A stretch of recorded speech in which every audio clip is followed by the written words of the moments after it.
ঐক্যবদ্ধ বাংলাদেশ, আমরাই বাংলাদেশ। প্রিয় সংগ্রামী বন্ধুগণ, দুই একটা কথা বলতে হয়। আমরা শুনছি বিভিন্ন কার্ড দেওয়া হবে, ফ্যামিলি কার্ড দেওয়া হবে, কৃষক কার্ড দেওয়া হবে।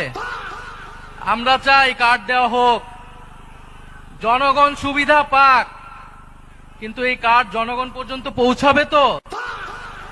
2000 টাকার কার্ড নিতে 1000 টাকা ঘুষ দেওয়া লাগবে না তো?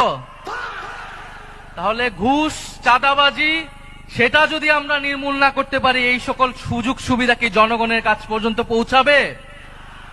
একদিকে বলা হচ্ছে কার্ড দিবে, আরেকদিকে ঋণ খেলাপিদেরকে সংসদে নিয়ে যাওয়ার চেষ্টা করা হচ্ছে, নির্বাচন কমিশনকে ব্যবহার করা হচ্ছে, আদালতকে চাপ প্রয়োগ করা হচ্ছে। ফলে এ কেমন দ্বিচারিতা?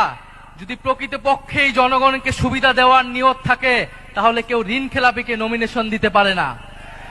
যারা ঋণ পরিশোধ করে নাই, তারা সংসদে গেলে আপনার মনে হয় তারা ঋণ পরিশোধ করবে? আর এরা আবারও ঋণ নিবে, এরা আবারও টাকা লুট করবে, এরা আবারও টাকা পাচার করবে বিদেশে। আমরা তো এই বাংলাদেশ চাই নাই, আমরা তো সেই লুটেরাদের বিরুদ্ধেই গণ অভ্যুত্থান করেছি। পরে নতুন কোন লুটেরাদের আমরা ক্ষমতায় যেতে দেব না, বাংলাদেশের জনগণ তাদেরকে ক্ষমতায় যেতে দেবে না। সংগ্রামী বন্ধুগণ, বলা হচ্ছে বস্তিবাসীকে ফ্ল্যাট দেওয়া হবে। বস্তিবাসী ফ্ল্যাট চায় নাই আমাদের কাছে, আপনাদের কাছে।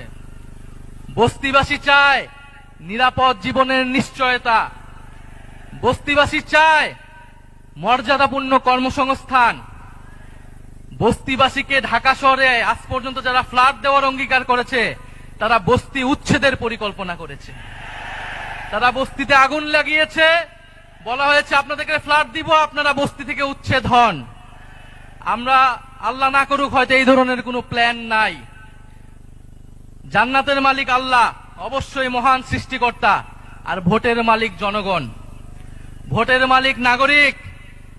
দেশের মানুষ বুঝে বুঝে যাবে আরো দ্রুতই যে কারা নির্বাচনের আগে প্রতারণা করছে, কারা দেশের মানুষকে ঠকাচ্ছে, কারা সংস্কারের বিরুদ্ধে অবস্থান নিচ্ছে।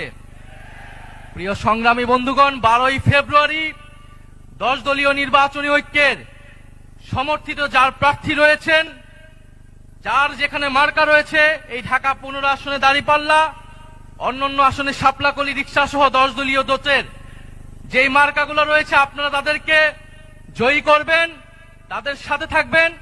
আমরা ঐক্যবদ্ধভাবে বৈষম্যের বিরুদ্ধে, দুর্নীতির বিরুদ্ধে আর ইনসাফের পক্ষে আমরা নতুন বাংলাদেশ গড়ে তুলব।